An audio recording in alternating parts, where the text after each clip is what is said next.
Bien, pues hay una gran expectación, como pueden ver en esa sala de prensa. No es para menos. El Consejo de Ministros de hoy ha aprobado, ha dado luz verde a los presupuestos generales para el año 2012.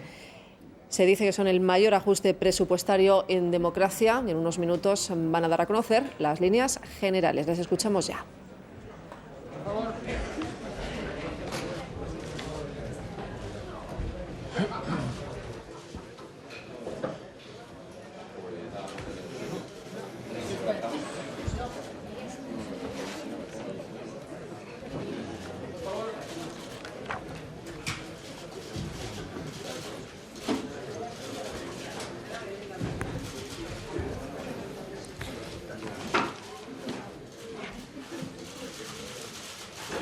Muy buenos días a todos.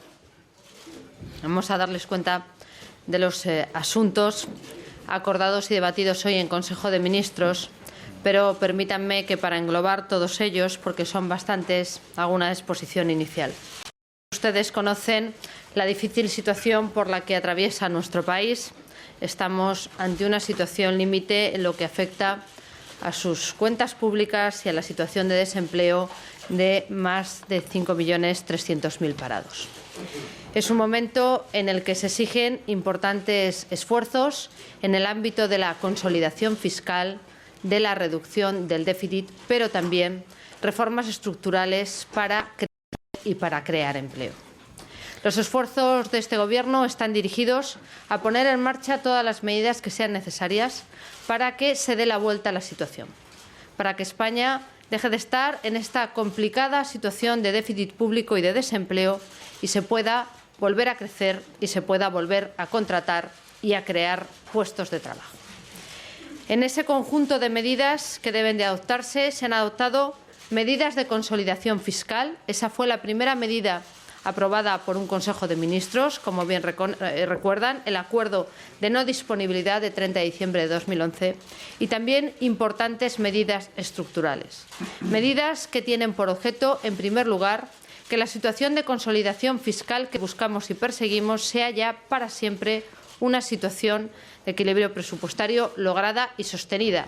Por ello, se ha planteado y se ha debatido esta semana en las Cortes Generales la Ley Orgánica de Estabilidad Presupuestaria y se está modificando un Código de Buen Gobierno con sanciones administrativas y penales para los malos gestores. Pero también se están llevando a cabo un conjunto importante de reformas estructurales. La reforma del sector financiero, la reforma del mercado laboral, la reforma del sistema eléctrico, de la que hoy también hablaremos, y reformas en el ámbito del mejor funcionamiento de la Administración y un funcionamiento más austero. Reformas también en el ámbito de la regeneración democrática con la Ley de Transparencia y reformas en el ámbito de la justicia, de las que hoy también se han adoptado algunas. Se trata, por tanto, de un conjunto de medidas que responden a un proyecto económico que busca salir de la situación, salir del atollador económico que nos hemos encontrado, volver a crecer la economía y volver a generar empleo. Probablemente, si la situación económica hubiera sido otra, las decisiones de este Gobierno hubieran sido muy diferentes. Pero nos encontramos con un porcentaje de 8,51% de déficit que excede, como ustedes saben, bastante del 6% prometido. Nuestra primera obligación para los españoles y para con el conjunto de los ciudadanos de la Unión Europea es volver a lograr unas cuentas públicas saneadas. Pero no lograrlo a cualquier precio, sino buscar las mejores medidas que tiendan, en primer lugar, a apoyar a aquellos de la sociedad que más lo necesitan y, en segundo lugar, a no paralizar la posible recuperación y la creación de empleo. A eso obedecen los presupuestos que hoy pasan su primer trámite por Consejo de Ministros, así como las medidas fiscales y administrativas de carácter complementario que acompañan a estos presupuestos generales del Estado. Se trata de medidas en que se busca un ajuste drástico en los presupuestos de los ministerios, pero que también se toman decisiones importantes para paliar la situación de los que peor lo están pasando y para no frenar la necesaria recuperación que todos buscamos.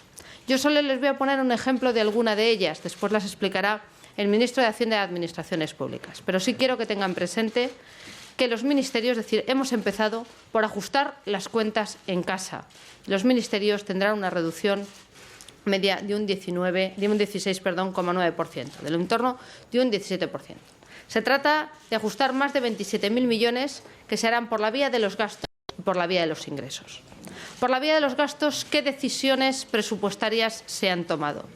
Las que consideramos más justas y equitativas en una sociedad que lleva muchos años inmersa en una dura crisis, pero también en una economía que necesita volver a confiar y crear empleo. Por eso se ha tomado la decisión, en primer lugar, de mantener la actualización de las pensiones. En segundo lugar, de congelar el sueldo de los funcionarios, pero no rebajárselos. En tercer lugar, de mantener las prestaciones por desempleo. Y, en cuarto lugar, de mantener gasto social, que nos parece importante, como son, entre otras cuestiones, las becas. No obstante, se han tomado importantes decisiones de ajuste drástico en los presupuestos ministeriales. No podemos permitirnos lujos como el del año presupuestario del 2011, en que se gastó 90.000 millones de euros más por encima de los ingresos. Pero también se han adoptado medidas por el ámbito del ingreso, medidas también que tienen por objeto hacer un reparto equitativo de los ajustes y de los esfuerzos y no ralentizar la recuperación de la economía. Por eso este Gobierno no va a subir el impuesto sobre el valor añadido, para no perjudicar el consumo y para no perjudicar la recuperación económica. Pero sí se exigirá un esfuerzo, en este caso a través del impuesto de sociedades, a las grandes empresas y se pondrá en marcha un programa de regularización fiscal. He hablado de reformas estructurales que se están llevando a cabo y he hablado de equidad.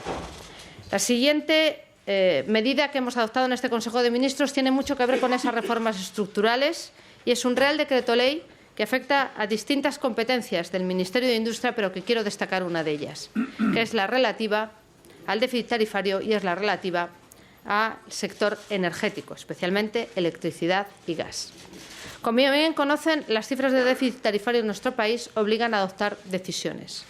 Y la existencia de distintas resoluciones del Tribunal Supremo que tenemos que cumplir obligan a que alguna de ellas tenga que adelantarse.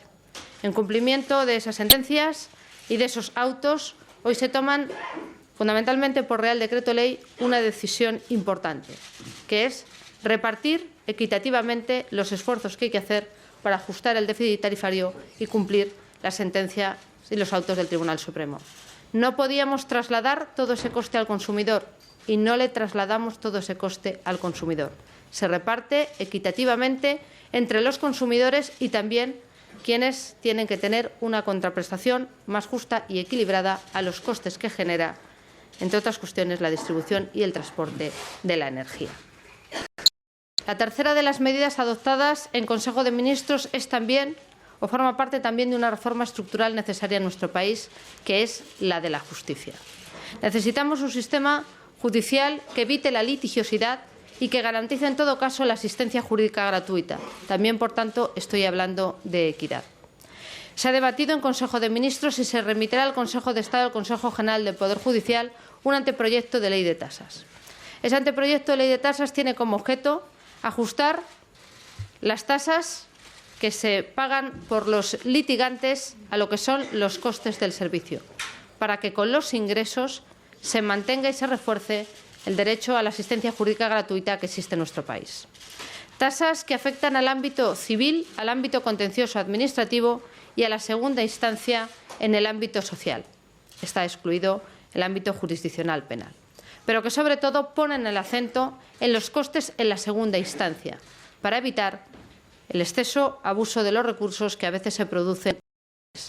Quien tiene ya la apariencia de buen derecho de una resolución judicial, de una sentencia que le dé la razón, quien vaya contra ella, lógicamente, debe contribuir con el coste de los servicios públicos que el sistema de justicia genera. Esta es la manera de poder mantener y mejorar el derecho a la asistencia jurídica gratuita en nuestro país, que, como bien saben, es un derecho establecido en nuestra Constitución.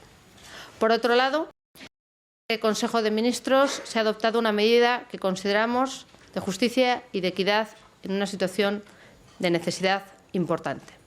Estoy hablando de la reconstrucción y la reactivación económica de Lorca.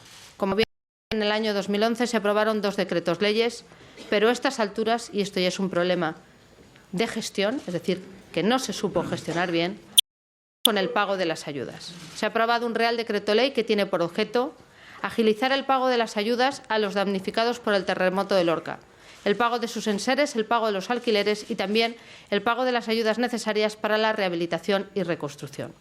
Lo que todos queremos es que Lorca vuelva a ser lo que es y que vuelva a reconstruirse las viviendas de quienes los han perdido.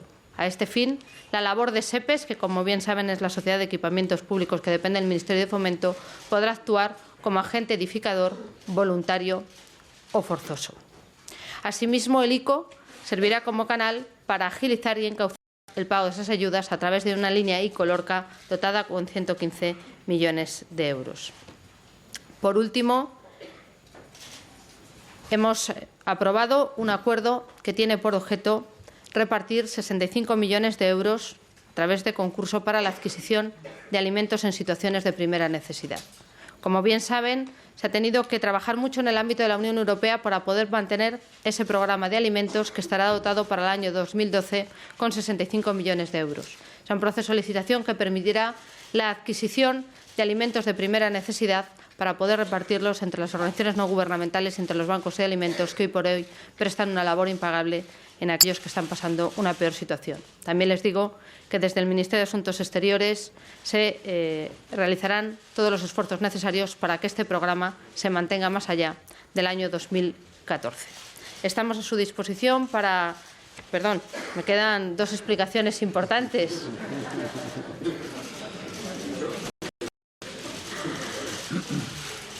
En primer lugar, ¿qué estaba pensando?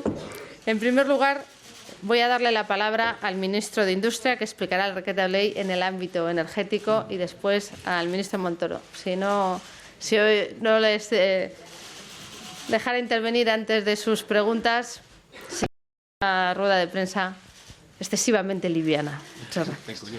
Muy bien, muchas gracias, vicepresidenta. En efecto, tal como ha anunciado la vicepresidenta, en el día de hoy se ha aprobado por parte del Consejo de Ministros un Real Decreto Ley propuesto por el Ministerio de Industria, de Energía y de Turismo que incluye 3 aspectos diferenciados. En primer lugar, la transposición de 3 directivas comunitarias en materia de energía, particularmente de gas y de electricidad.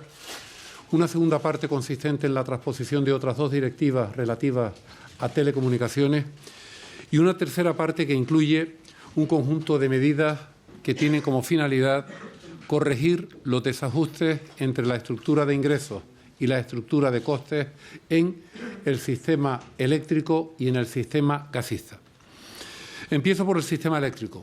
Uno de los grandes problemas que tenemos en nuestra economía, uno de los grandes problemas que encontramos cuando llegamos a gobierno fue la acumulación, hablo de diciembre del año 2011, de un déficit eléctrico en el entorno de 24.000 millones de euros, de los cuales 17.000, por tanto más de 2/3 partes del mismo, está titulizado. Por tanto, es una parte de déficit eléctrico que tiene el aval del Estado.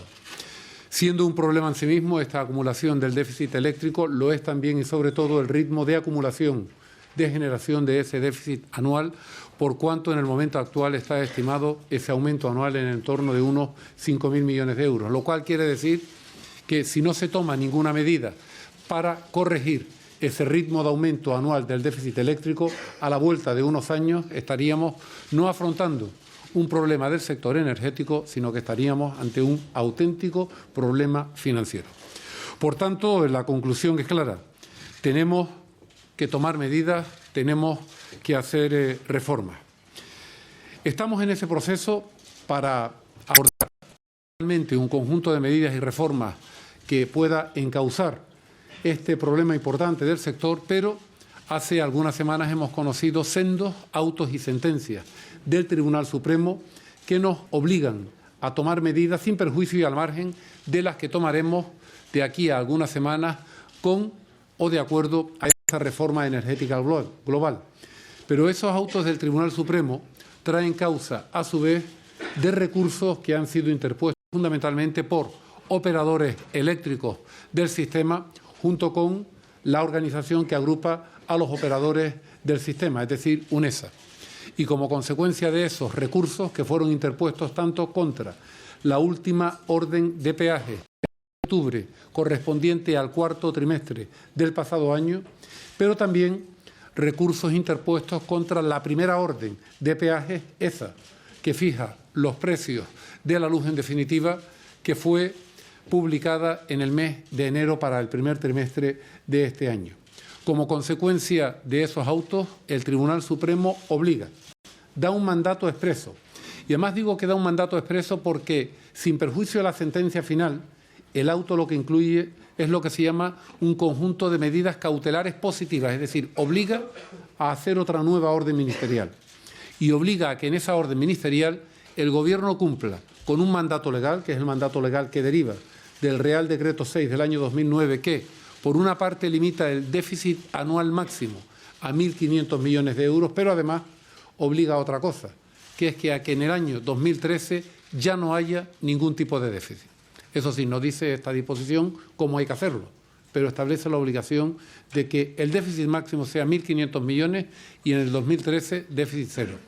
Lo que obliga en definitiva a través de estos autos del Tribunal Supremo es a que el Gobierno adopte medidas para que ese mandato de no exceder el déficit de 1.500 millones de euros ni en 2011 ni en 2012 se haga efectivo.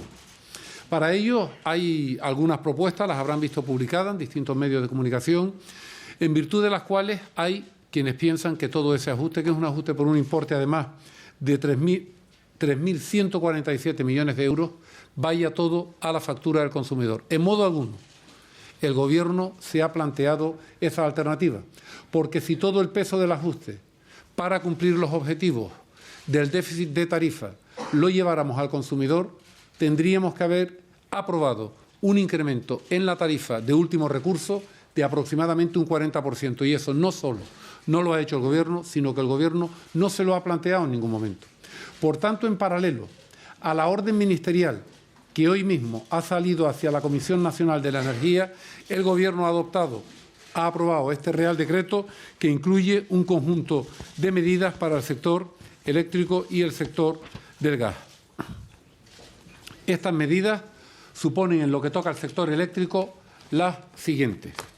En definitiva, se trata de medidas para proceder al ajuste de la cantidad que dista desde lo que se pueda recaudar con la orden ministerial de peajes hasta los 3.147 millones de euros. Supone en el sector eléctrico una reducción en lo que se llama el coste de la distribución, que es uno de los peajes que se paga, por un importe de 688 millones de euros. Como saben ustedes, el precio, la tarifa de la electricidad, el recibo de la luz en definitiva, tiene dos componentes. Tiene un componente de mercado, que es la parte que se obtiene de la subasta de las distintas tipologías de electricidad que generan los distintos operadores. Eso representa algo menos del 50% en la factura de la luz. Y luego hay otro componente, que es el componente de lo que se llaman los costes los costes regulados del sistema, lo que se conoce como peajes. Pues bien, esta disminución a la que me estoy refiriendo, reducción de la distribución, supone un importe de 688 millones de euros. Para hacernos una idea de lo que estamos hablando, en todo el año 2011, el importe total de estos gastos de distribución, de estos costes de distribución, fue de 5.500 millones de euros, para una demanda de 270 millones de megavatios. Ahora bien, hace 5 años, en el año 2006, había una demanda muy similar de 270 millones de megavatios, porque la demanda ha ido disminuyendo a lo largo de estos años. Sin embargo, el importe de esa retribución era de 3.276 millones de euros. Para hacer una idea, exactamente con la misma demanda hoy que hace 5 años, la retribución que va con cargo al sistema, por tanto a la tarifa, es de 2.200 millones de euros adicionales. La disminución que está practicándose a través de este Real Decreto no llega ni a una tercera parte. Son 688 millones de euros. Y además quiero añadir que va con cargo a los activos del sistema ya amortizados, porque la legislación vigente establece que la retribución ha de hacerse justamente por los activos no amortizados, pero no por los activos que estén amortizados. Por tanto, tiene su fundamento, tiene toda justificación. En segundo lugar, se reducen también los llamados pagos por capacidad. Los pagos por capacidad es lo que se abona a las centrales térmicas por tenerlas encendidas, aunque no se estén utilizando. Tenerlas encendidas por si acaso en un momento determinado haya necesidad de una oferta adicional, lo cual tiene mucho sentido en momentos donde haya tensiones de la demanda. Lamentablemente no estamos en esos momentos. La caída de la actividad económica trae consigo menos demanda de electricidad y resulta que así y todo seguimos pagando por pagos de capacidad de esta naturaleza 842 euros al año. Lo que se hace es aplicarse una reducción del 10%, en total 84 millones de euros de reducción. Los pagos que se hacen al operador del sistema, es decir, a Red Eléctrica por Distribución, y que van con cargo a la tarifa por un importe de 20 millones de euros, se pasan directamente a que sean sufragados por los operadores del sistema. Hay una reducción en la retribución de la Comisión de Energía de 60 millones de euros. Hay con cargo a los remanentes del Instituto de Diversificación y Ahorro de la Energía, esa disminución de remanentes, 613 millones de euros. Hay una reducción a la cuantía que se establece como prima al precio del carbón nacional. Para que nos hagamos una idea, anualmente hay una cuantía de 463 millones de euros destinada a este concepto. Se reduce un 10%, por tanto una reducción de 46 millones de euros y una reducción de lo que se llama el concepto de interrumpibilidad, también del 10% sobre los 561 millones, que comporta, por tanto, reducción de 56 millones de euros. A todo ello hay que añadir 197 millones de euros que vienen por un cambio en el criterio de contabilización de la retribución de las inversiones hechas por Red Eléctrica Nacional, que en vez de hacerse en base al año anterior se hace en base al año N-2. Digamos que la retribución de las inversiones correspondientes al año 2011 se hará en el año 2013, con lo cual existe ese colchón de 197 millones de euros. Todo ello supone un ahorro de algo más de 1.700 millones de euros que hay que unir a los 1.382 millones de euros que vienen derivados del aumento en la tarifa de último recurso, un 7%, por tanto muy alejado de ese 30% que algunos planteaban, y que supone también un aumento en el coste de la electricidad para las pymes del 4,1%, de un 2,78% del coste de la electricidad para los industriales medios y de un 0,91% para las grandes industrias. Esto es lo que toca al ajuste en el sector eléctrico. Y en cuanto a lo que toca al ajuste en el sector del gas, hay que decir que se han adoptado algunas medidas en este Real Decreto Ley también destinadas a introducir cierta racionalización en el sector. ¿Por qué? Porque con la planificación gasista que hay en la actualidad en España, esa que arranca en el año 2005, hay unos objetivos de incremento creciente en el número y en el volumen de infraestructuras, con una particularidad.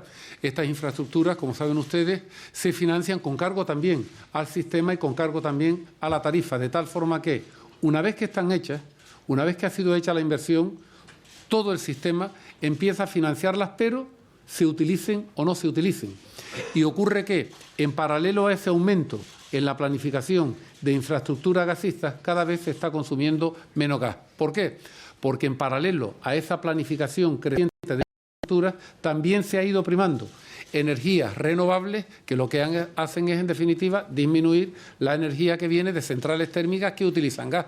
Por tanto, esas infraestructuras se hacen, no se utilizan. De hecho, el grado de utilización de la infraestructura gasística hoy en España está por debajo del 50%, pero, sin embargo, todos tenemos que seguir pagando la financiación de esa infraestructura en el recibo del gas a final de mes. Por tanto, también parece que la situación obliga a hacer algo, porque además, por primera vez en el año 2011 aparece un déficit en el sector gasista. Es verdad que un déficit del entorno de los 300 millones de euros, muy alejado de lo que es el déficit del sector eléctrico, pero que, si no introducimos medidas, crecerá en el tiempo, y con el paso del tiempo también podríamos tener un problema similar al que tenemos en el sector eléctrico. Medidas del Real Decreto Ley en materia del sector gasista. Hay una suspensión en la tramitación de nuevas instalaciones de gas natural, suspensión de nuevas plantas de regasificación en la península, suspensión de la autorización administrativa de los gasoductos planificados, modificación del sistema de retribución y puesta en servicio de almacenamientos subterráneos y, en paralelo a estas medidas, también hay una orden ministerial que sale hoy por la mañana hacia la Comisión Nacional de la Energía para fijar los peajes del segundo trimestre del año 2012 en relación al gas.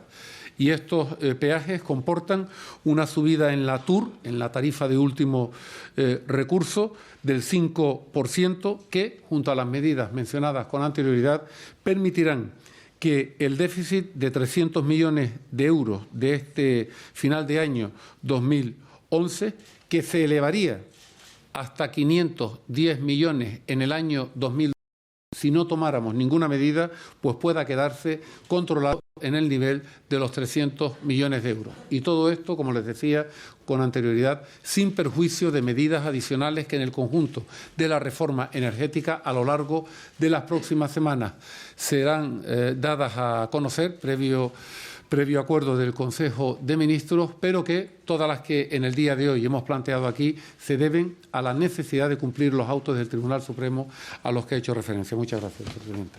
Muchas gracias, señor ministro. Ministro de Hacienda. Gracias. Buenos días. Primer día de presupuestos generales del Estado para el año 2012. El Consejo de Ministros ha aprobado ese presupuesto.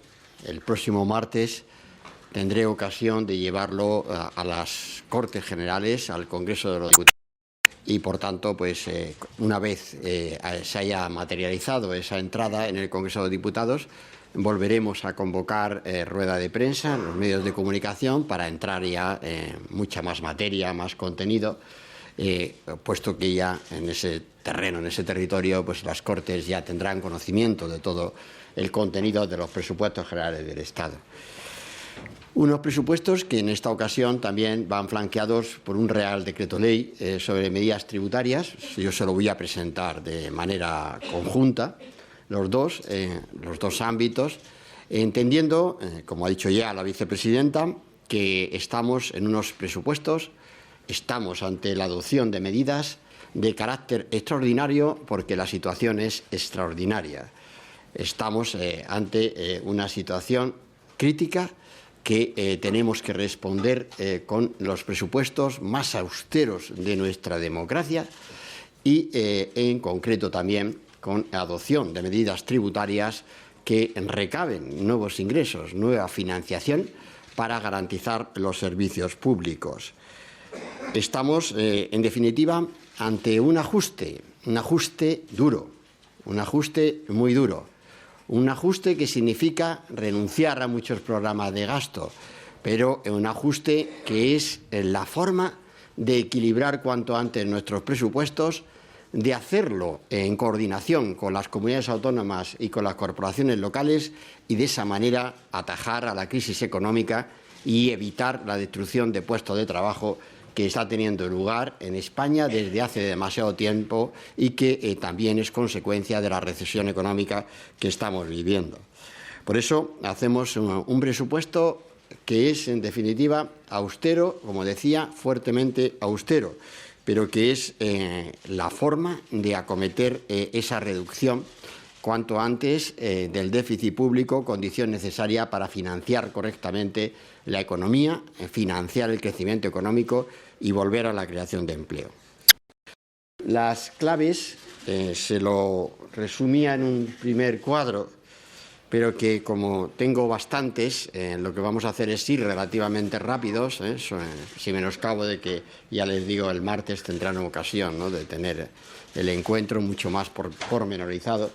Las claves en este primer cuadro estamos interpretando lo que es el objetivo de déficit, que ahora se lo precisaré, pero contando con la presencia de las partidas comprometidas de gasto, que son los intereses, la financiación a las administraciones territoriales, las prestaciones no contributivas de la Seguridad Social y las pensiones de las clases pasivas, en definitiva, hemos de entenderlo como constantes, como ineludibles, y a partir de ello vemos que el total de reducción del déficit más las partidas comprometidas de gasto nos llevan a que tengamos que afrontar la corrección de un déficit de ese orden del 2,5% del Producto Interior Bruto, y nos lleva, en definitiva, a hacer el mayor esfuerzo de consolidación fiscal de la democracia, en concreto a que aparece en el cuadro rojo del fondo 27.300 millones de euros.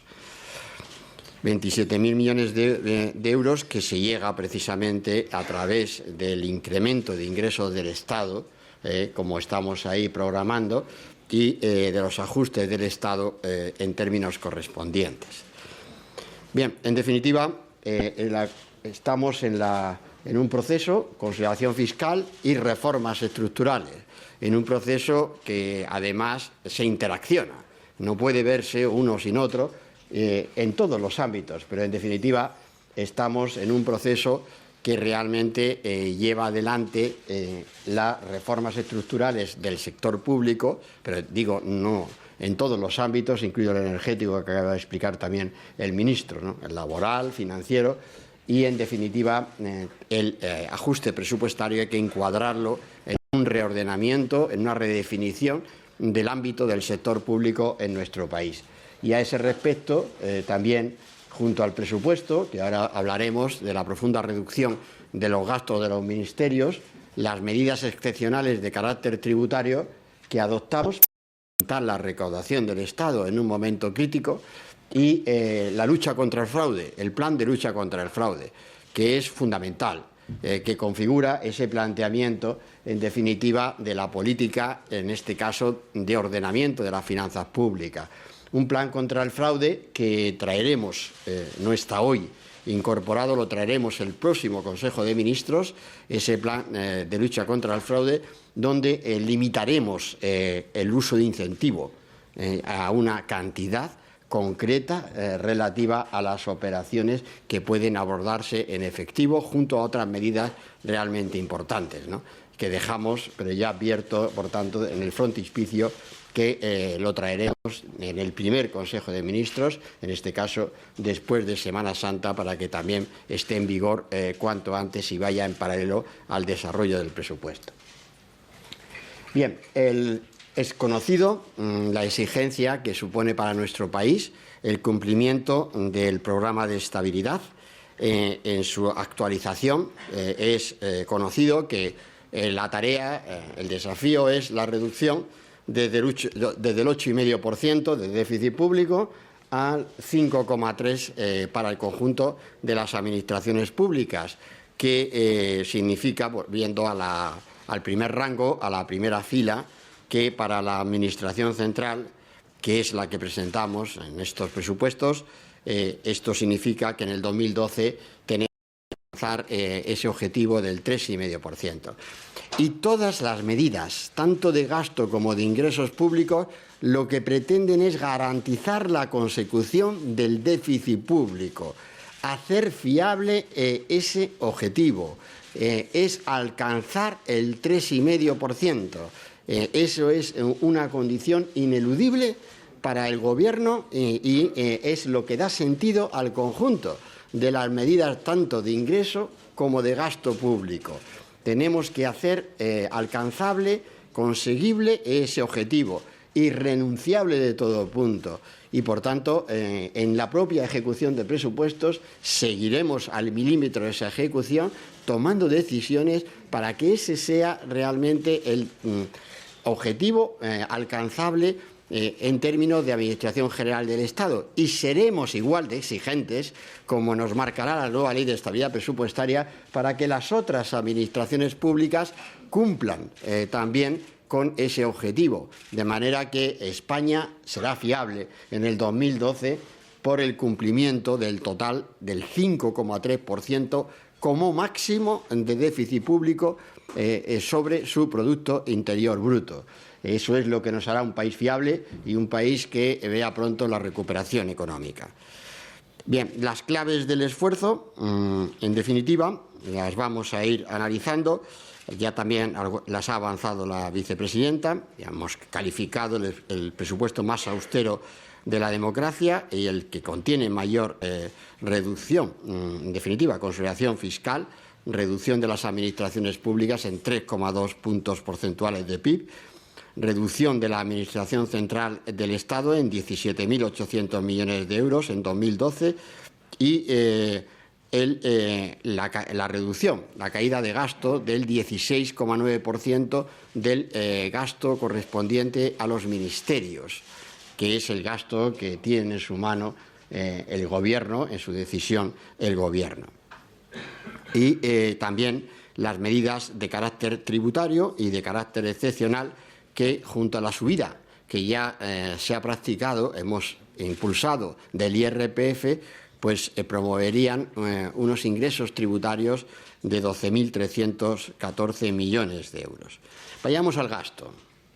Vayamos al gasto, donde lo que vemos es que, insistiendo en que mejoramos las pensiones, mantenemos el sueldo de los funcionarios, mantenemos, por supuesto, las transferencias a las administraciones territoriales, que significa financiación de los servicios públicos, educación, sanidad, protección social, manteniendo becas, manteniendo desempleo y manteniendo seguridad, es lo que en definitiva lleva adelante o promueve la reducción de ese 16,9%, que en millones de euros significa que el total de los ministerios queda en 65.803 millones de euros. Y visto en la segunda transparencia, segunda de gastos, quiero decir, ¿no? Ya llevamos unas cuantas, obviamente, ¿no? Segunda de gastos. La ven ahí también, pues les vamos a ya dar el detalle de los ministerios, que correspondiente a todas las partidas, y aparece al final, verán señalado el detalle del recorte de los ministerios al que nos venimos refiriendo, el 16,9%, ahí con los diferentes títulos de los ministerios para ver dónde se ubica ese ajuste, esa reducción de gasto público, con las otras partidas que son, como antes les decía, órganos constitucionales, clases pasivas, intereses, entes territoriales, fondos de compensación interterritorial, aportación a la Unión Europea y fondo de contingencia, que las sacamos de ahí para que lo vean con toda claridad y con toda nitidez, y por tanto queda expresada esa reducción. Bueno, no les distraigo más la atención, van a tener el dato. No, sí, ahora lo vamos a ver, sí, por eso. Es para entrar realmente en materia de lo que significa, ¿no? El título del ministerio es expresivo, pero lo importante es realmente las partidas correspondientes al ministerio, ¿no? Si me permiten, digamos, ¿no? Tiene más interés. Bueno, en términos también facilitamos ya la clasificación económica, cómo queda ese presupuesto, resumen por capítulos, y ahí tienen, pues, también con las exclusiones de financiación de administraciones territoriales, obligaciones de ejercicios anteriores y la aportación de España al mecanismo de estabilización de la Unión Europea, pues ven ahí cuál es ello y, en definitiva, hasta qué punto y dónde está, ¿no?, en términos económicos, la reducción, que bueno, la podemos repasar en un momento, ¿no? Pero vamos, que el gasto de personal, que es uno de los grandes gastos del Estado, pues hemos congelado, pero también lo que hacemos, como saben, es extender la jornada laboral, ¿no?, y a todas las administraciones, como nos habíamos comprometido, de manera que también, y por supuesto también congelar el aumento de plantilla, es una medida importante, excepto en los servicios públicos esenciales, que quedan limitados al 10% en la tasa de reposición, incluido la seguridad. Y, por tanto, eso hace también que haya una contención efectiva en materia de personal. Ven cómo el personal activo cae cae, por tanto, menos 2,6, y son las clases pasivas las que explican que el total aumente, como ven ahí en ese cuadro. Los gastos financieros son ineludibles, son la consecuencia de la carga de la deuda y del servicio de la deuda. Lo que hay que hacer es detener el aumento de la deuda cuanto antes, ¿no? Por eso hay que reducir el déficit público. Y luego ya en transferencias corrientes, que luego se lo explicaré, quiero decir, porque ahora veremos de detalle, ¿no? Pero también hay una caída significativa. En operaciones corrientes, el fondo de contingencia, las inversiones reales, caen un 19,6. En ese sentido, pues no pretendemos utilizar más la recesión, recortando más la inversión, y sin embargo, sí hacemos mucho más la reducción de transferencia de capital, que llegan a descender casi a la mitad, el 46,4%, ¿no? Entonces son las aportaciones a capital en forma de capital que hace el Estado a los entes públicos, y ahora alguna de ellas las iremos destacando.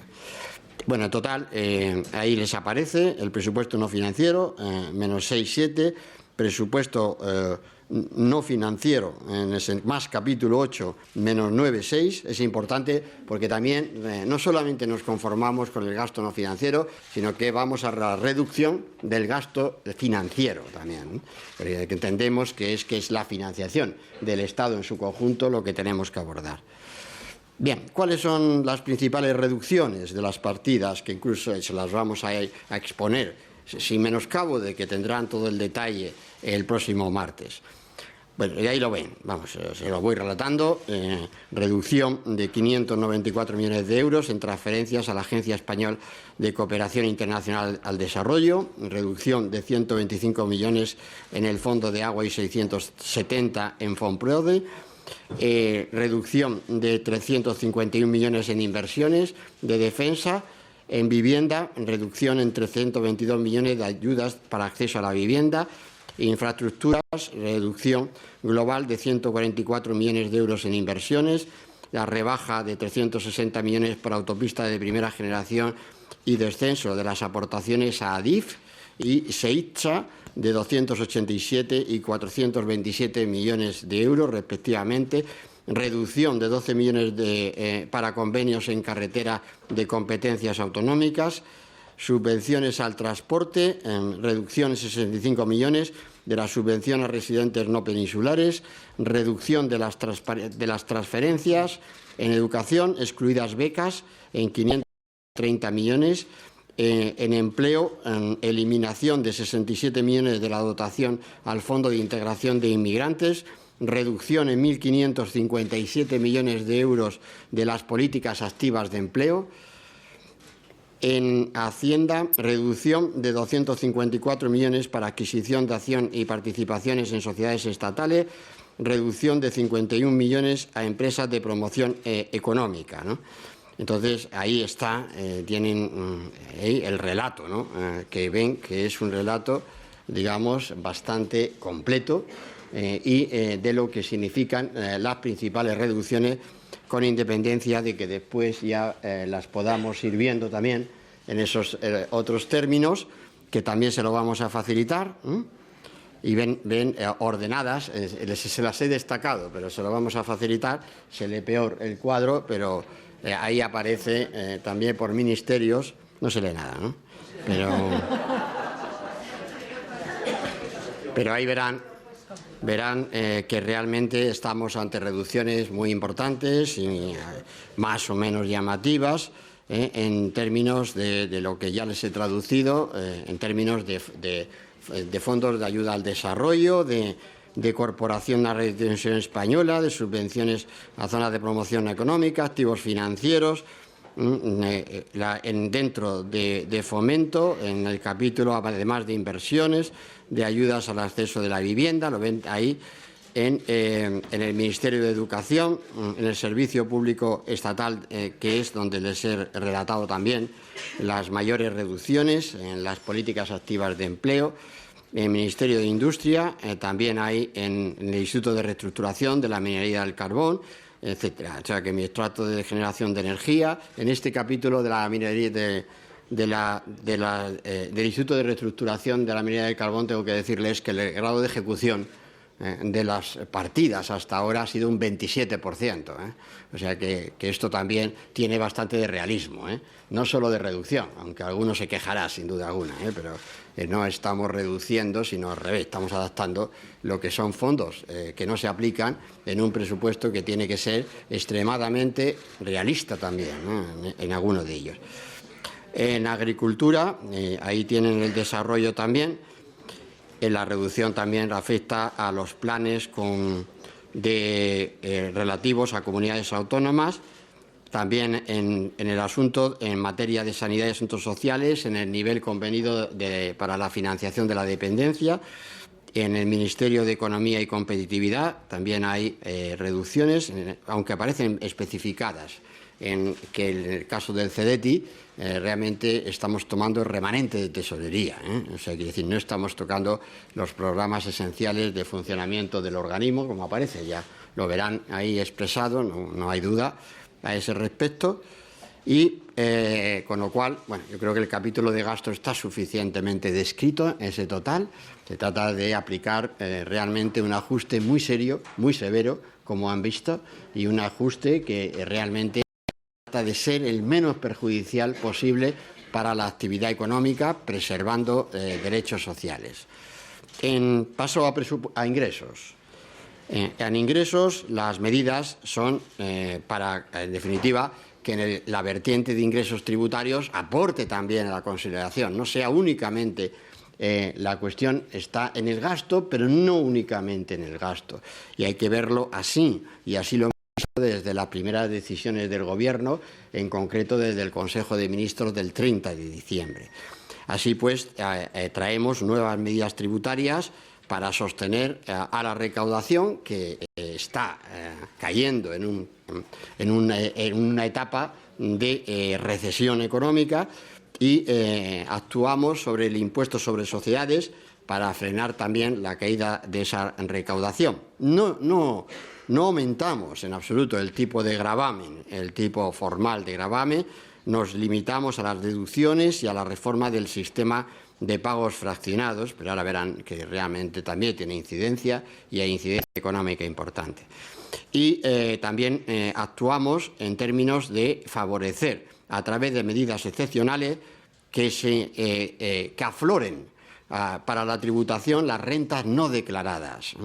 Esta es la regularización, una regularización fiscal que es necesaria, porque es necesario tener recursos a la hacienda pública, porque es necesario financiar los servicios públicos de nuestro país y por tanto, esta es una medida extraordinaria propia de un momento extraordinario, como les decíamos desde el principio. Y además seguimos también la propia recomendación de la OCDE, que recomienda a los países miembros que cuando están en esa situación no duden en utilizar este tipo de medidas de regularizaciones, obviamente impulsando la lucha contra el fraude, como antes les he anunciado desde el principio y que abordaremos en el siguiente Consejo de Ministros. Y luego también en el ámbito de impuestos especiales actuamos en el tabaco, en el impuesto sobre el tabaco y lo que hacemos es un cambio también dentro del sistema de tributación.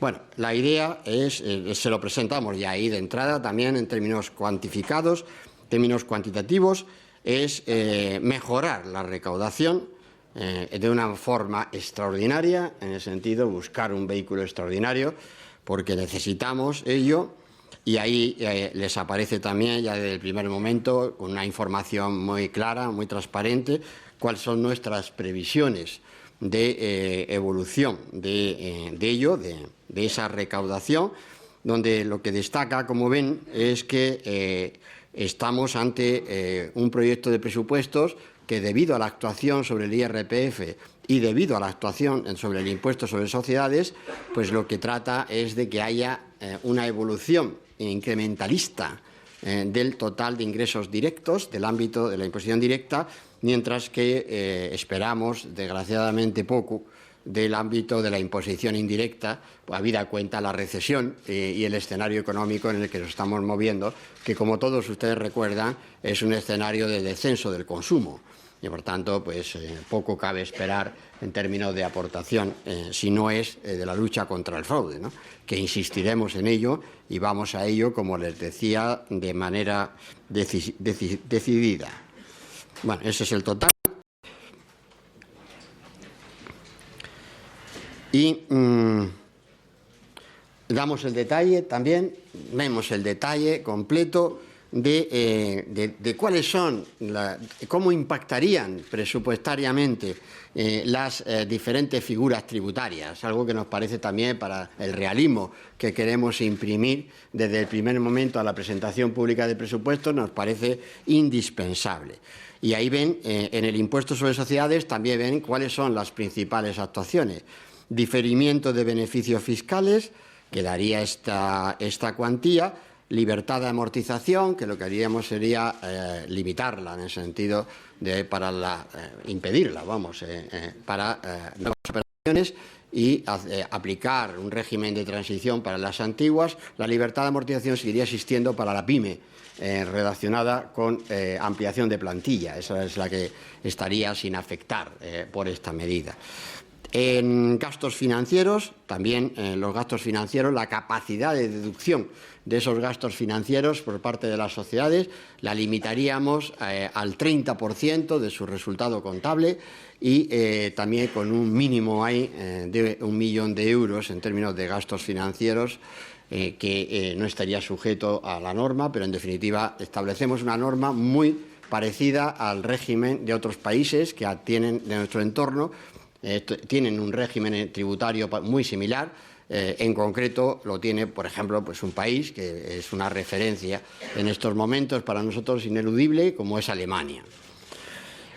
En pagos fraccionados cambiamos también el régimen de pagos fraccionados. Es un desplazamiento en el pago del impuesto, y también acudimos a una fuente, ese gravamen sobre los dividendos de fuente extranjera. Se trata de que la repatriación de beneficios por parte de las empresas que tengan en otros territorios diferentes de España se puedan acoger a ese gravamen especial de un 8%, y de esa manera lo que podamos es también recaudar más para la hacienda pública en esa cuantía, y también y fortalecería la propia estructura financiera de las empresas que se acojan a esta regularización. En lo que se refiere a impuestos directos, estaríamos estableciendo un gravamen especial que, en definitiva, lo que haría ese gravamen especial es favorecer la regularización de los totales, los saldos que vengan a España de otros territorios, o también afloren desde la propia España, evitando las penalizaciones hoy propias de las declaraciones, como hacemos en nuestro país, el régimen ordinario de declaración, de manera que a cambio de pagar un 10%, el sujeto pasivo quedaría regularizado y quedaría normalizado e integrado en nuestro sistema tributario. Esta también es una medida que se ha practicado en otros países, como les decía, recomendada por la OCDE, se ha practicado en otros países, y se ha practicado también con éxito tributario en términos de recaudación. Como ustedes saben, los referentes más cercanos los tenemos en Italia. Lo ha hecho Italia y también lo ha hecho el Reino Unido y el propio Estados Unidos en diferentes versiones. Y en impuestos especiales, lo que hacemos fundamentalmente es, en el tabaco, lo que hacemos es actuar sobre el específico y el ad valorem.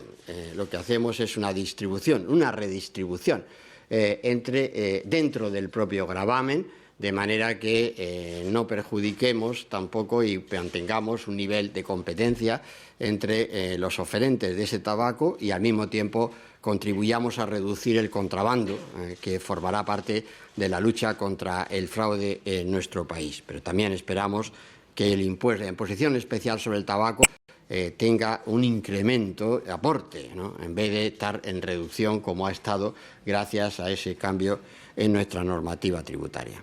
Las tasas, lo más importante, también la ha descrito la vicepresidenta, la tasa jurisdiccional, que también significaría una aportación significativa.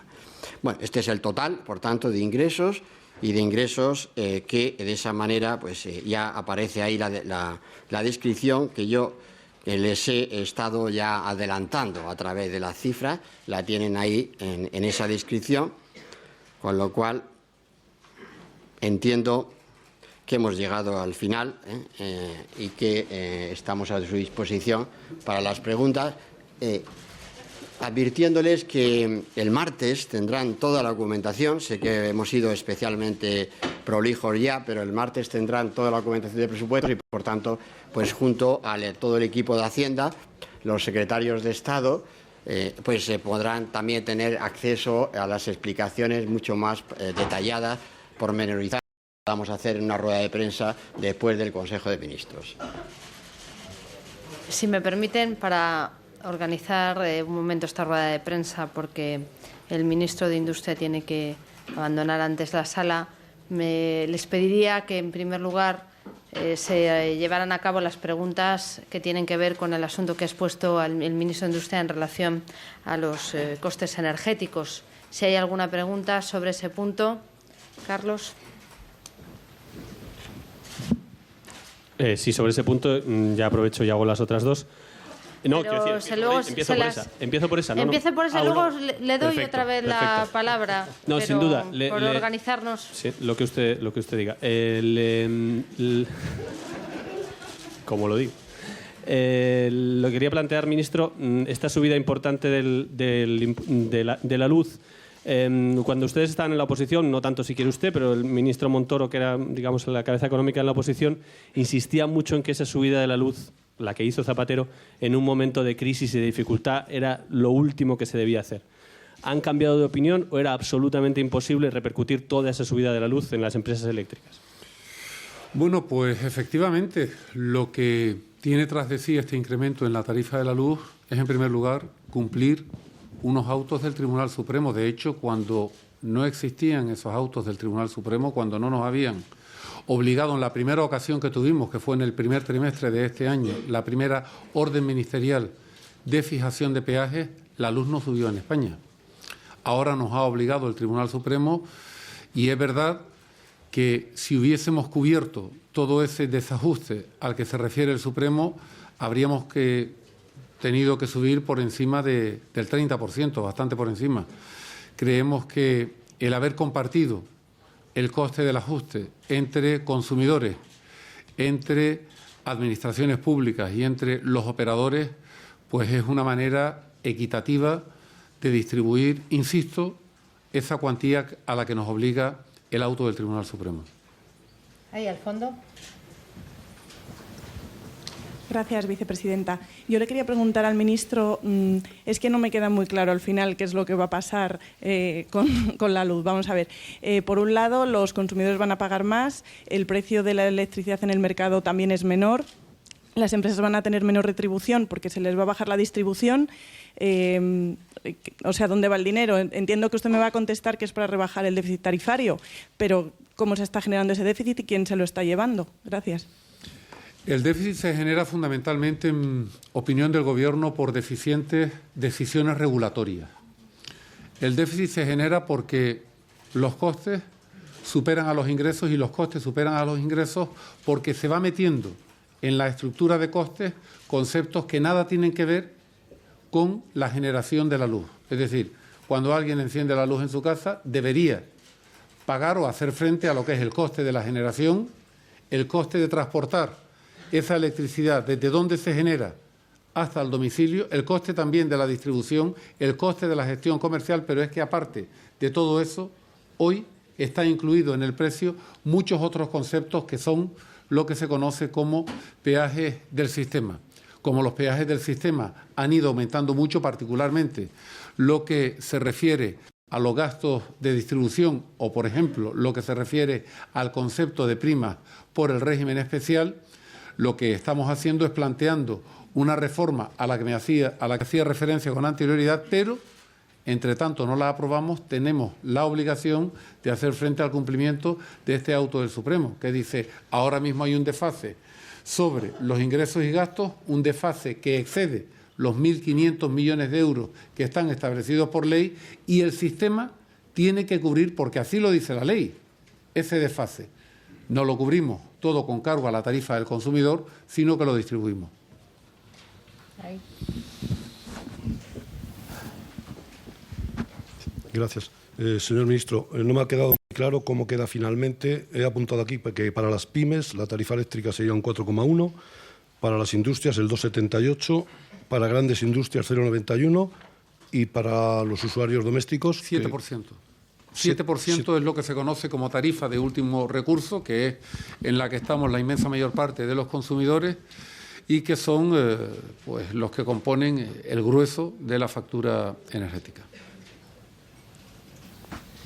Yo tenía una pregunta para el ministro. Este año se iban a generar un déficit de 5.000 millones de euros, era el que estaba previsto si no se hubiera tocado nada. Ahora se van a ajustar 3.147 millones de euros. Queda por hacer un próximo ajuste. ¿De qué importe va a ser? Si va a ser mayor que los 2.000 millones o 1.900 y pico que quedan, para evitar que haya más déficit en un futuro. ¿Cómo se va a ajustar eso? Muchas gracias. Bueno, digamos que el conjunto de medidas que hoy se incluyen en el Real Decreto Ley que ha sido aprobado por el Consejo de Ministros tiene como finalidad el que en el año 2012, y de acuerdo a lo que dice el Real Decreto 6 del año 2009, se cumpla el objetivo de déficit máximo de 1.500 millones. Por tanto, primer paso, que no haya una generación adicional de déficit sobre ese objetivo. ¿Para qué? Pues para partir en el año 2013 de la posibilidad real de que el déficit sea cero.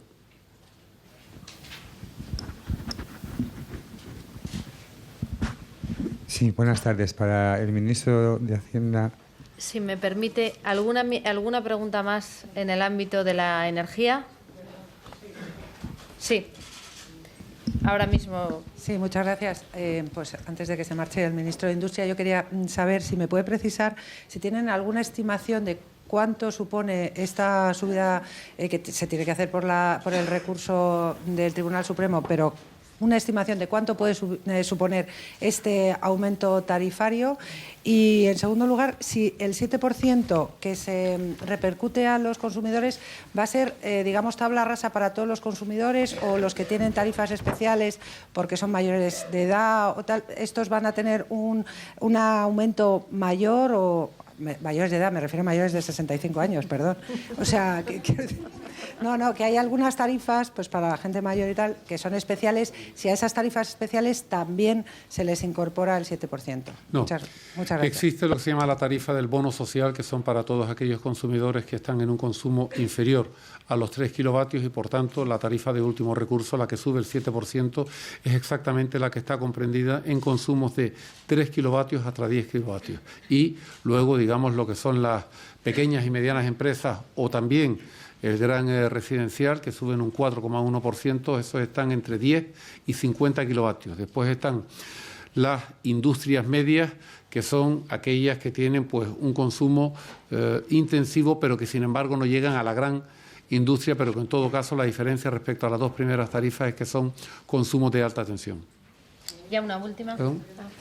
El incremento, en total lo que supone es un incremento de 1.382 millones de euros. En total, incluyendo no solo tarifa de último recurso, sino pequeña y mediana empresa, gran residencial, industria media y gran industria.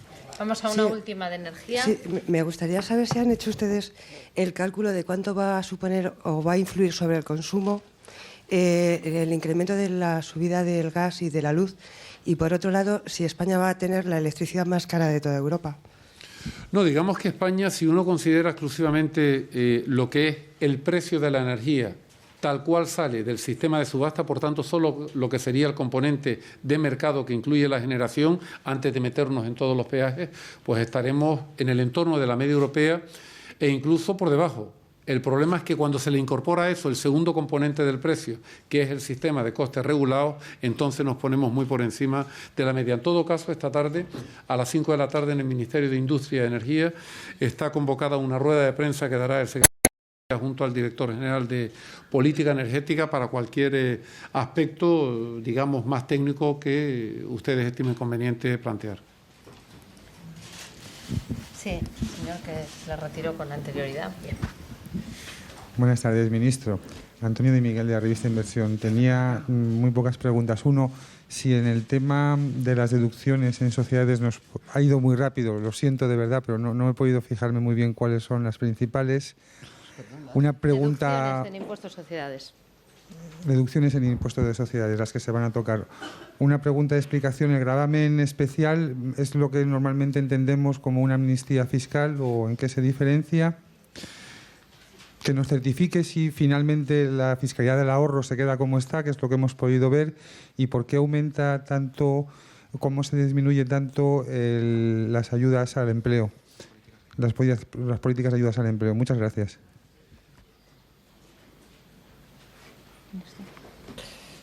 Sí. El propio resumen, pero en el texto del decreto ley encontrarán todo el detalle relativo a los cambios de sociedades. Entiendo que estaban al final, ¿no? Sí. Es que verbalmente lo he ido adelantando, eso es, pero estaban, ¿no? Aquí están, eso es, con carácter temporal. Se limita la deducibilidad del fondo de comercio, que es el relativo a las inversiones empresariales y también a las operaciones societarias, del 5 al 1%, reducción del límite máximo de aplicación de deducciones, del 35 al 25, introducción de un límite mínimo para el cálculo de pago fraccionado, y luego esas son los de carácter temporal, en el sentido de que lo que hacen es aplazar el pago del impuesto, la recaudación, y luego los cambios en lo que es la propia definición del impuesto se refieren a la limitación de la deducibilidad de los gastos financieros en el 30%, como he dicho antes, del beneficio, y la eliminación de la libertad de amortización, que para pymes sigue vinculada al empleo. Esos son los cambios. Sí, lo tienen en la documento. Perdone que es que le haya ido, digamos, rápido en el sentido, porque la explicación se me estaba haciendo a mí misma larga, ¿no? Teníamos muchísima materia. Ya saben que no es normal, ¿no? Que del Consejo de Ministros salga una presentación tan larga, pero es que la situación lo requiere, ¿no? Que no esperáramos ni siquiera al próximo martes, ¿no? Pero el martes estamos emplazados y, por supuesto, le decía, con toda la documentación por delante para hacerlo. Y en términos estamos ante una regularización fiscal, ¿no? Estamos ante la regularización, en definitiva, que es extraordinaria. Se ha hecho en otras ocasiones en España y que realmente se ha hecho en otros países, y le insisto en la idea de que a mí entenderá que me gustará más o menos las cosas, ¿no? Pero tengo que hacerlas en el momento en que en el país hay que hacer lo que hay que hacer, que es ingresar, sin subir los impuestos indirectos, sin perjudicar más al crecimiento económico y sin perjudicar, digamos, inequitativamente la distribución tributaria, ¿no? Y, por tanto, pues, tiempos difíciles, medidas difíciles y extraordinarias, ¿no? Y yo creo que la sociedad, por lo menos nos estamos ofreciendo a explicárselo así, ¿no?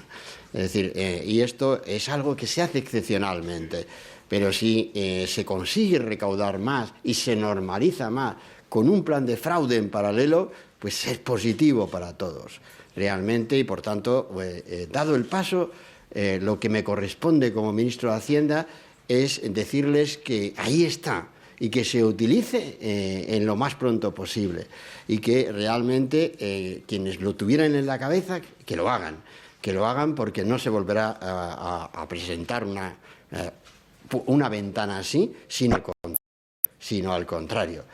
Se van a encontrar realmente con un plan muy severo de penalización y que, por tanto, estamos ante una necesidad perentoria a cubrir. Y en lo demás, ¿por qué se reduce? Lo que usted preguntaba, pues porque hay que reducir.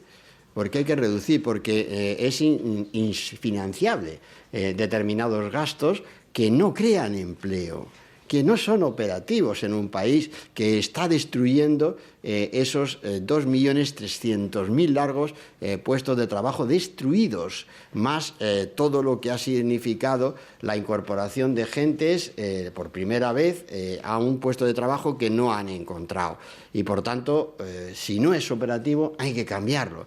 No se puede seguir financiando servicios por el título, por el nombre, porque tengan buen nombre, buen título. Todos tienen buen nombre y buen título, todos. Pero hay que financiar prioritariamente lo que sea eficaz para que efectivamente haya crecimiento y empleo.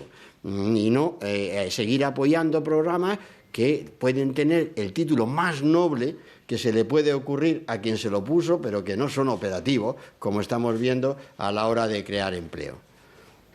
Ahí. Muchas gracias. Yo trabajo para la Radio Televisión Holandesa. Estamos emitiendo esta rueda de prensa en directo en este momento en mi país. La siguiente pregunta. Con la llegada de la crisis en mi país, en el resto de Europa, tenemos una palabra nueva en mi país que es kapot bezuinigen. Es decir, un país puede tanto que como consecuencia ya no puede crecer. ¿Usted no tiene miedo que esto puede pasar en España? ¿Y qué diría para tranquilizar a la gente en el norte de Europa de qué va a pasar en España en los próximos meses, los próximos años? Es una pregunta que me dirige a usted, la vicepresidenta. Muchas gracias. Muchas gracias. No sabía yo que esta rueda de prensa llegaba tan lejos, pero, oye, eso está bien. Así han podido sus espectadores conocer cuál es el programa completo de reformas que tiene este Gobierno para precisamente lograr la consolidación fiscal sin perjudicar la recuperación económica y la creación de empleo. Como han podido escucharnos el inicio de la intervención y la intervención del ministro de Hacienda, estamos haciendo la consolidación fiscal necesaria, es decir, la reducción del déficit necesaria para, en primer lugar, poder dedicar recursos que en este país se destinan al pago de la deuda, a los intereses del pago de la deuda, a otras medidas de carácter productivo. Y hemos hecho un ajuste que yo me permito llamar inteligente, en el sentido de que ni por la vía del gasto ni por la vía del ingreso o lo que tratamos es no perjudicar aquellas medidas que generan crecimiento económico.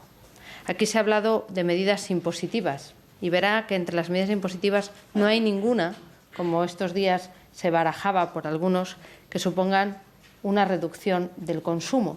¿Por qué? Porque una de las medidas principales para el crecimiento económico es recuperar la confianza, dinamizar el consumo y a partir de ahí poner en marcha el círculo de la economía. Pero este país no solo va a hacer reformas en el ámbito de la consolidación fiscal, está haciendo reformas estructurales para modificar todo lo que no funciona y, sobre todo, para dinamizar nuestro mercado de trabajo, nuestro sistema financiero, nuestro mercado energético, porque son directamente costes a nuestra economía. Y lo que tenemos que rebajar son los costes de nuestra economía que nos permita ser más competitivos y crecer. Me pongo a su disposición para explicar al conjunto de los espectadores de su país todas las medidas de este Gobierno, porque estoy segura que algunas de ellas también serán muy interesantes en el conjunto de la Unión Europea para ver cómo en este país se hacen reformas y se hacen reformas récord, porque todo lo que les hemos contado se ha producido en 100 días. Pablo Montesinos. Sí, vicepresidenta. Ministro. Han hablado de situación límite en constantes ocasiones, de medidas extraordinarias. A mí me gustaría saber a qué se enfrenta España si no cumplimos con ese límite de déficit, si pudiéramos estar hablando de que el país pudiera ser intervenido. Es que nos están hablando de una situación límite, me gustaría saber a qué nos enfrentamos, ¿no? Hemos visto que la expectación es también muy importante. Luego, si considera el Gobierno que los ciudadanos están entendiendo la gravedad de la situación, porque se tocan partidas muy sensibles, porque ayer salieron miles de ciudadanos a la calle, si los ciudadanos lo están entendiendo. A la vicepresidenta también sobre las imágenes de violencia que ayer vivimos en Cataluña.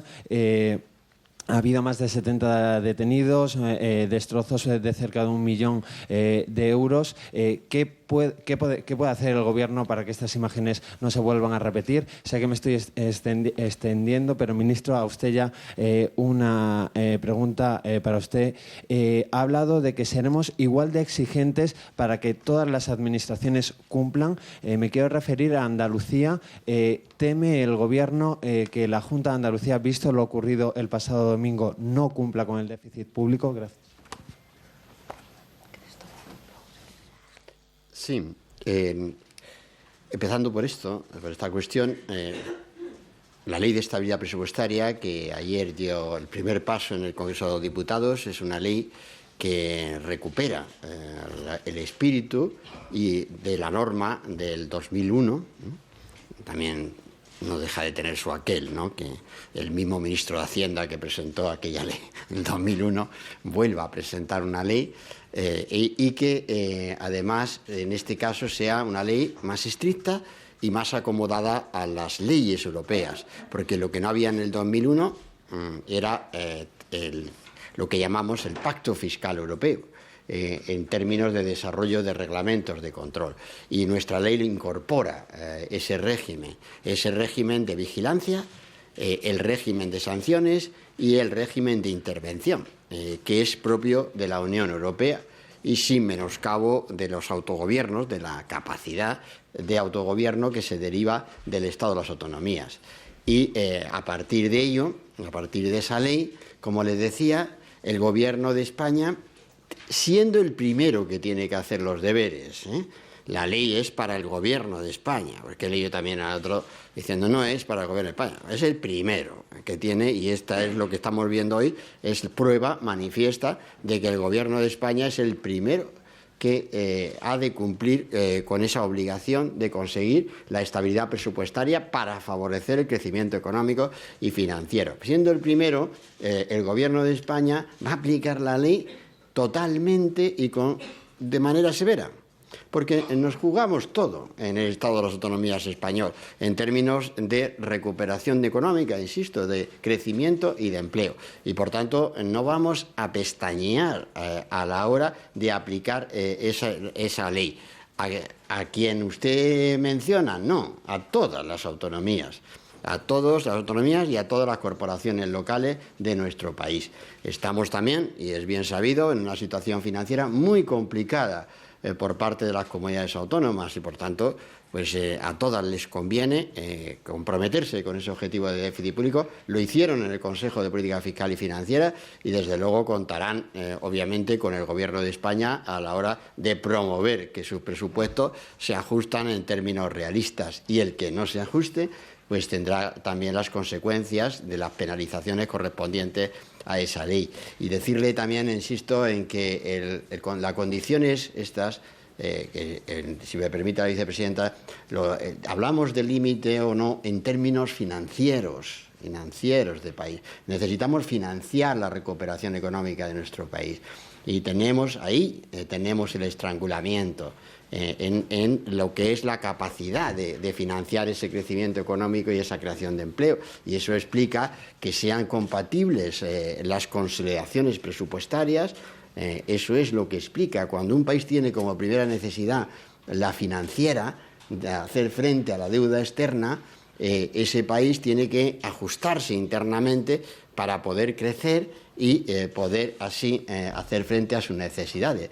Y a ese límite nos referimos, no a otro tipo de límites, ¿no? El límite es, en definitiva, que España, haciendo ella misma sus reformas, pueda mostrar al mundo que va a crecer y, por tanto, va a hacer frente también a sus acreedores, a sus deudas internacionales y, a partir de ahí, financiar correctamente el crecimiento económico. Me preguntaba por los actos de violencia que ayer vimos en Barcelona. Yo, en primer lugar, quiero condenar esos actos de violencia, porque en esta sociedad y nuestra Constitución lo que ampara son los derechos, el derecho a la huelga y el derecho al trabajo. Lo que nunca se ampara es que se pretenda ejercer o impedir esos derechos con la violencia, y no tiene cabida. Pero más allá de eso, yo también quiero poner en valor que esa no fue la generalidad de las imágenes que hemos visto en el conjunto de España, que se ejercieron todos los derechos en una situación pacífica y ordinaria de ejercicio. Y eso también hay que ponerlo en labor y agradecer a todos los que ejercieron sus derechos de forma pacífica, también de las fuerzas y cuerpos de seguridad del Estado que garantizaron a unos y a otros el ejercicio de sus derechos y de sus libertades constitucionales. Y también quiero decir una cosa. Esas imágenes que hemos visto de violencia, eso no es la sociedad española. Eso no es la manera en que los españoles ejercemos nuestros derechos ni salimos de las situaciones complicadas. Todo el mundo conoce y los ciudadanos son plenamente conscientes de las dificultades que atraviesa este país, porque lo saben. No es que lo sepan, es que lo padecen. Es que hay 5.300.000 parados. Y esos son parados en prácticamente la totalidad de las familias.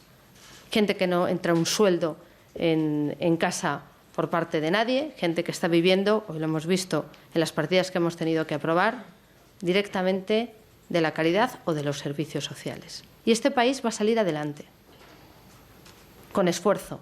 El primero, el esfuerzo fiscal que estamos haciendo hoy y que procuramos que sea equitativo. Y, en segundo lugar, con reformas, porque para eso es para lo que los ciudadanos nos han hecho su confianza, para sacar este país adelante, y será. Y ya le digo que una cosa está clara, este Gobierno y este país va a cumplir. Y si hoy planteamos estos presupuestos generales del Estado es que para nosotros cumplir el 5,3% de déficit es sí o sí. No hay otras opciones. Se va a cumplir, España tiene palabra y lo va a demostrar dentro y en el conjunto de la Unión Europea. Federico Castaño. Sí, buenas tardes.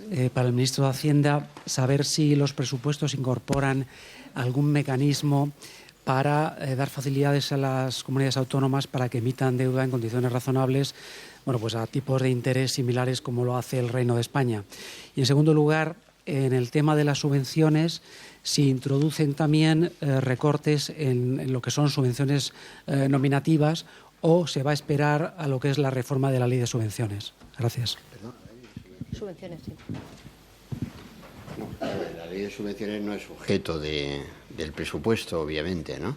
Y tampoco está en nuestra acción de programa más inmediato, salvo que me corrija la vicepresidenta, pero bueno, ya tenemos por eso estamos trabajando en una cantidad de cosas, y seguro a mí desde luego me tienen puesta, vamos, una planilla realmente de una amplitud grande, ¿no? Desde el primer día de legislatura.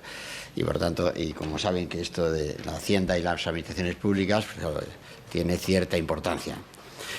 Y en relación con las comunidades autónomas no hay ninguna previsión de un mecanismo especial, puesto que las comunidades autónomas lo que tienen que hacer es cumplir el objetivo de déficit, eso es lo que tienen que hacer, cumplir ese objetivo de déficit y a partir de ahí tienen toda la colaboración de la Administración General del Estado, como estamos haciendo, en términos de favorecer su liquidez, favorecer su financiación, pero, insisto, a partir del cumplimiento de su objetivo de déficit, porque no sea que alguien se relaje.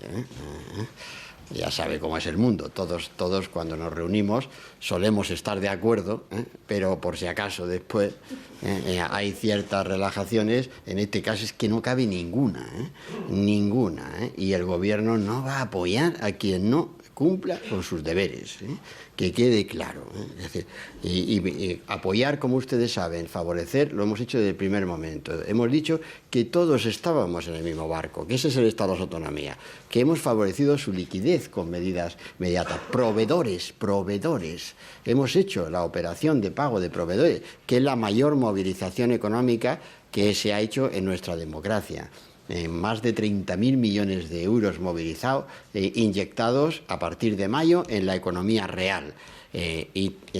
Todo ello está bien, pero al mismo tiempo máxima severidad en el campo de todas las administraciones públicas, porque realmente, si no, no podremos financiarnos bien, ¿no? Y lo que está ocurriendo no se va a resolver si no es haciendo cada uno sus deberes en casa.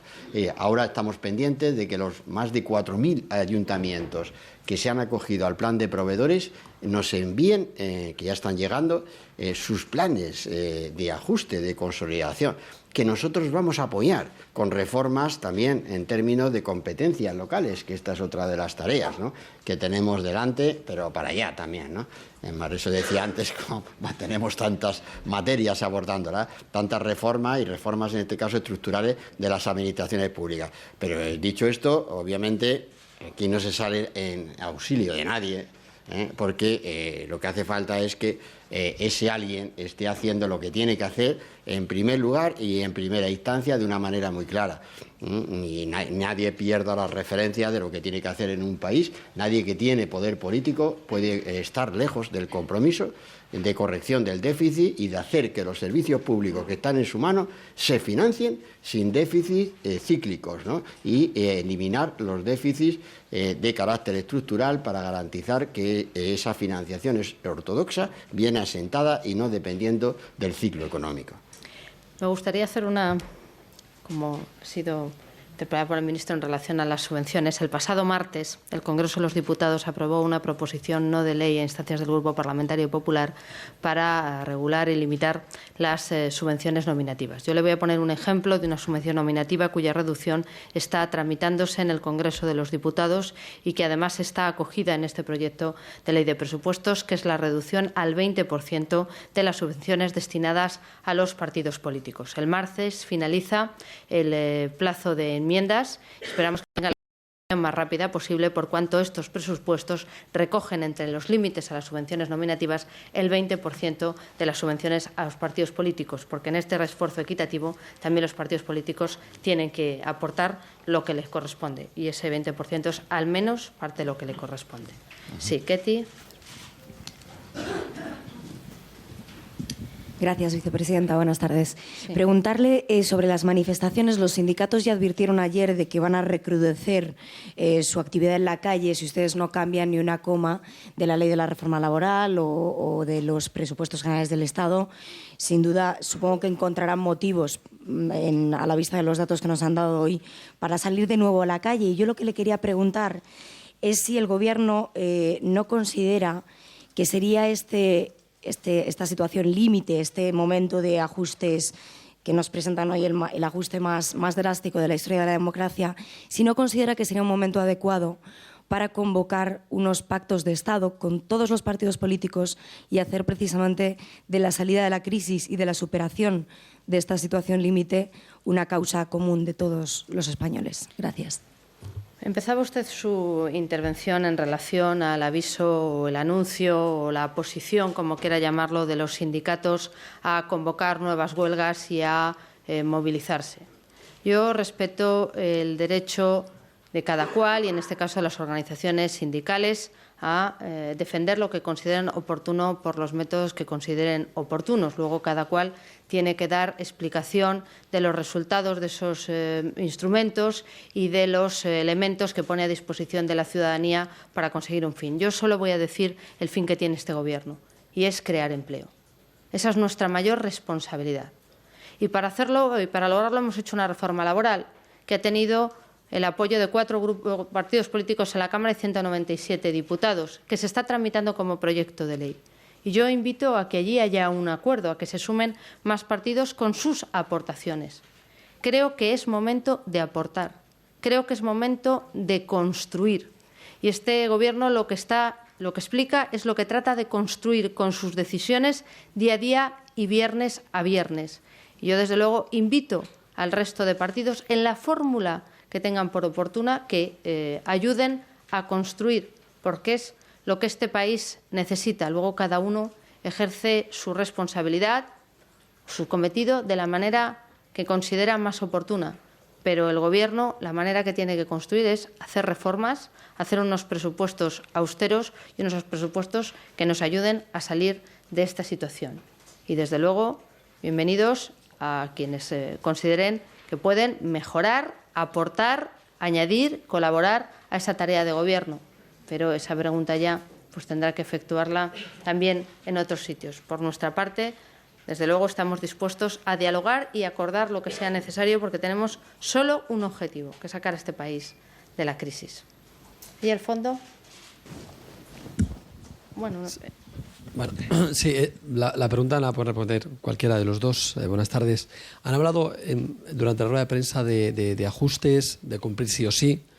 de austeridad. Yo quería saber si creen que estos presupuestos son realistas, si no son una quimera, una utopía, si se pueden llevar a cabo. Eso lo tiene que valorar usted mismo a la vista de las cifras, ¿no? Las reducciones las tiene ahí,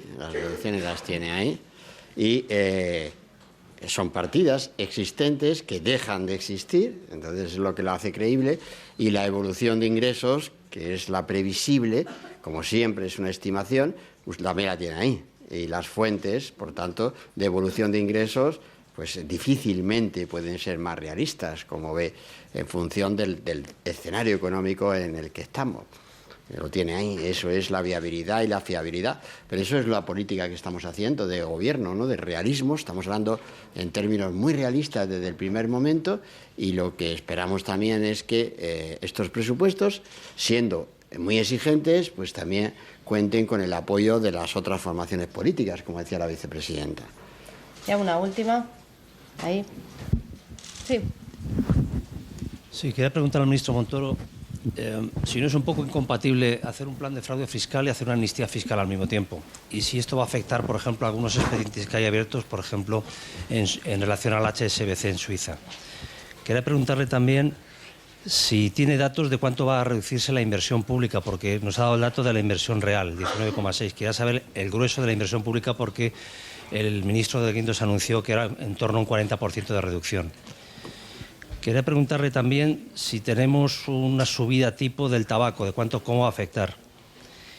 Y quería preguntarle también si nos puede dar el capítulo de gasto del presupuesto concreto de los intereses de la deuda. Muchas gracias.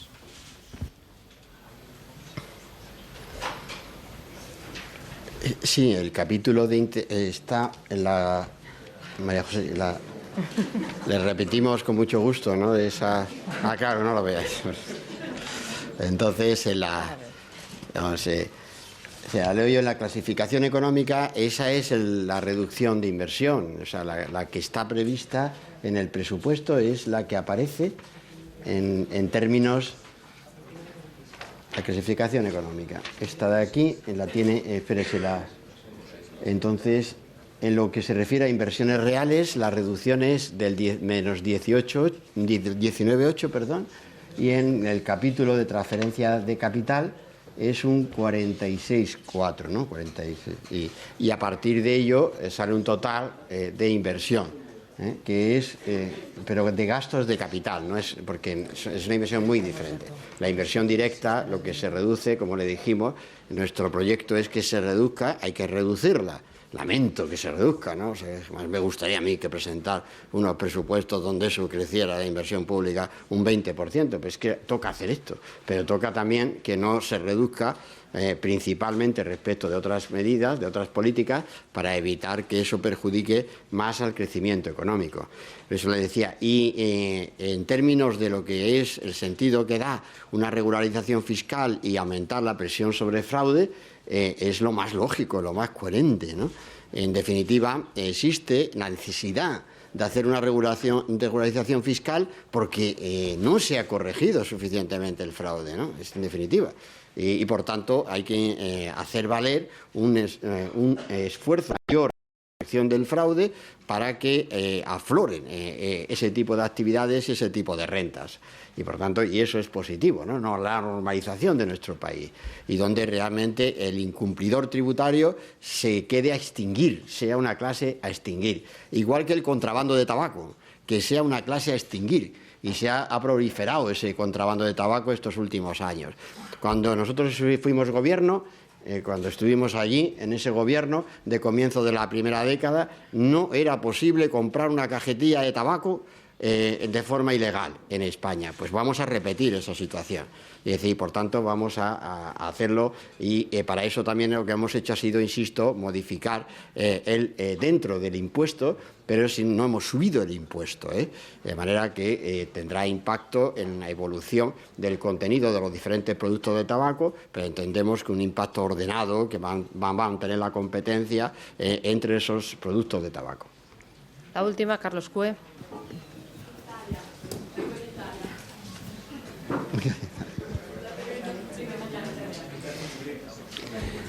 Sí, al ministro le quería preguntar, nos anunciaron cuando nos presentaron las cifras del gasto, nos anunciaron con una reducción del 12% que nos íbamos a una recesión del 1,7%. Con este aumento muy importante de los recortes, nos vamos a ir a una reducción, a una recesión mucho mayor. ¿Y qué porcentaje de esa recesión va a tener que ver con estos nuevos recortes? Se van a recalcular eso.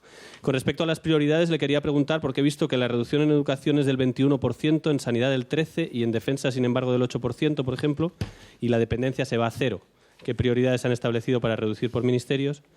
Y por último, le quería preguntar, ya es una cuestión si quiere personal, pero después de haber hecho las dos mayores subidas de impuestos de la democracia, ¿usted tiene sus propias ideas que lanzó durante años señalando que subir impuestos era lo peor que se podía hacer y que era muy perjudicial? Y a la vicepresidenta solo una cuestión. Dadas las dimensiones de este recorte, el mayor de la democracia, y de la gravedad de todo lo que nos están anunciando, ¿se han planteado en algún momento que pudiera presentar hoy estos recortes el presidente del Gobierno, como ha sucedido en otros países? Gracias. Bien. Bueno, quizá la culpa la tengamos cuando utilizamos determinados calificativos, ¿no? Pero para resumir, ya sabe usted cómo funciona lo de la opinión pública, ustedes, ¿no? Que eso siempre buscamos, nos hacen buscar un titular, ya sabéis que en eso yo soy un experto, y en eso, en los titulares y tal, pero hay que decir que si la democracia, que si no la democracia, está muy bien, pero sí que lo que traemos aquí efectivamente es un esfuerzo de consolidación en términos de los 27.000 largos millones de euros, que es el mayor en el sentido de en la combinación de gasto y de ingreso, pero de ahí a que usted deduzca que yo he promovido la mayor subida de impuestos a la democracia, bueno, es que me da un título que vamos, qué barbaridad. Con la subida del IRPF es la mayor de la democracia, ¿me lo dice en serio? Y con lo que traigo hoy aquí, ¿eso es la subida de la mayor de la democracia? Oiga, mire, la subida, quiero decir que el titular me parece que se pasa, ¿no? Y hace un bucle, y hace un bucle. Por eso decía, en absoluto, en absoluto. Lo que le estoy diciendo es que en España, en esta España nuestra, ha habido una caída de recaudación sobre el Producto Interior Bruto como no lo ha vivido ningún país desarrollado. Ningún país desarrollado. Y eso no lo ha hecho este gobierno, lo ha recibido este gobierno.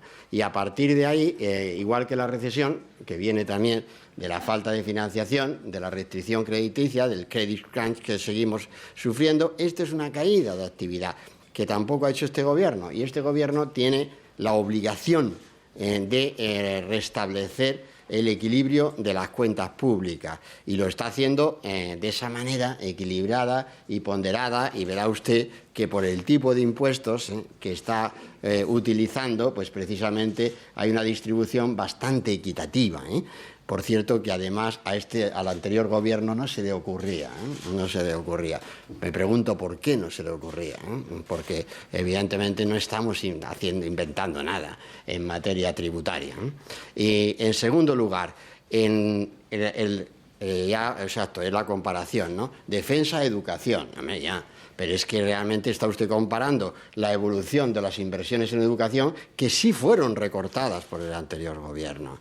Defensa, y claro, ahí ya no queda, o sea, quiero decir, el recorrido, ¿no? Y por tanto, lo que no hace el anterior gobierno es ir a otras cuestiones. Esa es la gran diferencia, que se sigue subvencionando otros planos, otro tal, que usted puede estar de acuerdo con esa subvención, pero no es la prioridad en un momento de crisis y de pérdida de empleo como estamos viviendo en España, ¿no? Por ejemplo, la subvención al cine, ¿no? Que ya lo mencionábamos otra vez, pues hay que reducir esa subvención al cine, porque realmente hay otras prioridades, ¿no? Y por tanto, esa comparación que hace en términos de cuantías es que donde hay más margen de reducción es donde no se ha hecho nada, y así estamos con los 5.300.000 parados y España en una situación crítica, porque esa situación crítica financiera viene del anterior gobierno, como es obvio. Vamos, no pensará nadie que a este gobierno en 3 meses le ha dado tiempo para situar a España en una situación crítica, ¿no? Financiera. Ya sabemos lo que le dábamos, por supuesto, pero estaba esa situación crítica financiera donde el anterior gobierno estaba haciendo reducciones que eran completamente inoperantes, como se estaba demostrando, porque no eran capaces de volver al equilibrio presupuestario. Y a partir de ahí, por eso decía que le agradezco el título, pero me parece inmerecido. Es decir, que las subidas mayores de la democracia, vamos, es decir, pero si quiere le saco la lista, ¿no? Y también la lista de exministros de Hacienda en este país, que tienen mucho más mérito en ese terreno, y hasta que yo les llegue realmente falta, vamos, por toda una vida, no un trayecto político. No. Es que esto se adecúa al cuadro macroeconómico. Perdón, que se olvidaba el asunto. Es que precisamente lo que estamos haciendo es asumir lo que fue ese objetivo de déficit compartido con las instituciones europeas y con los socios europeos del 5,3% e insertarlo en ese cuadro desgraciadamente recesivo, ¿no? Que es del que tratamos de salir, de superar. Y estamos haciendo una política presupuestaria de equilibrio, convencidos de que es la manera más corta de acabar cuanto antes con esta recesión. Y en relación a su quinta pregunta del día de hoy, creo que la explicación del ministro Montoro ha sido suficientemente expresiva de por qué estamos hoy aquí, él y yo, y hasta hace unos momentos el ministro de Industria. Muchas gracias. Chao.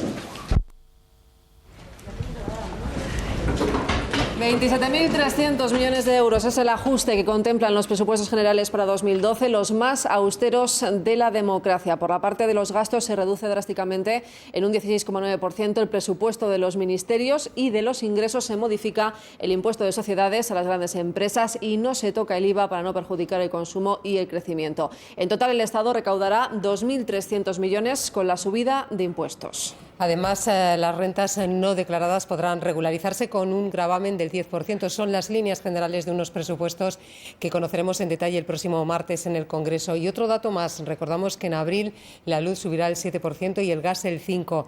Pues ya lo han podido comprobar. Hemos asistido en directo a una rueda de prensa abarrotada de medios de comunicación españoles y alguno también extranjero, Ana. De momento lo vamos a dejar aquí, Ángeles, y lo hacemos con la redifusión del telediario. Que pasen un buen fin de semana. Hasta el lunes.